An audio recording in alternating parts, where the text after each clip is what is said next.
আসসালামু আলাইকুম ওয়া রাহমাতুল্লাহ।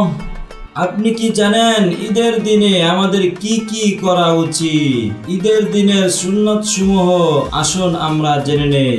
নাম্বার 1, অন্য দিনের তুলনায় ঘুম থেকে আগে ওঠা। নাম্বার 2, মিসওয়াক করা। নাম্বার 3, গোসল করা।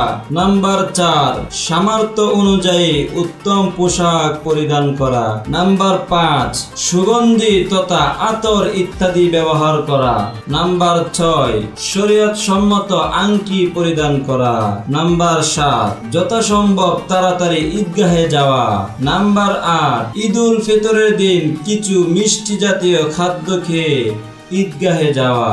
নাম্বার 9, আর ঈদ উল আজহার দিন কিছু না খেয়ে ঈদগাহে যাওয়া। নাম্বার 10, পায়ে হেঁটে ঈদগাহে যাওয়া। নাম্বার 11, এক পথ দিয়ে ঈদগাহে যাওয়া ও অন্য পথ দিয়ে আসা। নাম্বার 12, ঈদের দিনের ফজরের নামাজ নিজ মহল্লার মসজিদে পড়া। নাম্বার 13, ঈদগাহে যাওয়ার পূর্বে সদকায়ে ফিতর আদায় করে দেওয়া। নাম্বার 14, ঈদের নামাজ ঈদগাহে পড়া। নাম্বার 15, ঈদ উল ফিতরের দিন ঈদগাহে যাওয়ার সময় তাকবীর আস্তে আস্তে বলা আর ঈদ উল আজহারের দিন উচ্চ সুরে বলা, অর্থাৎ কুরবানি ঈদে উচ্চ সুরে তাকবীর বলা। আল্লাহু আকবার, আল্লাহু আকবার, লা ইলাহা ইল্লাল্লাহু, আল্লাহু আকবার, আল্লাহু আকবার, ওয়ালিল্লাহিল হামদ।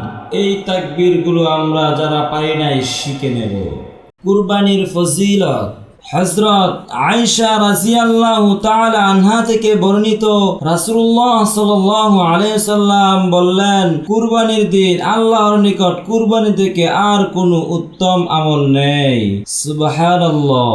কিয়ামতের দিন কুরবানির পশু তার লোম, শিং ও খুর নিয়ে হাজির হবে এবং কুরবানির পশুর রক্ত মাটিতে পড়ার পূর্বেই আল্লাহ তাআলার নিকট কবুল হয়ে যাবে। সুবহানাল্লাহ।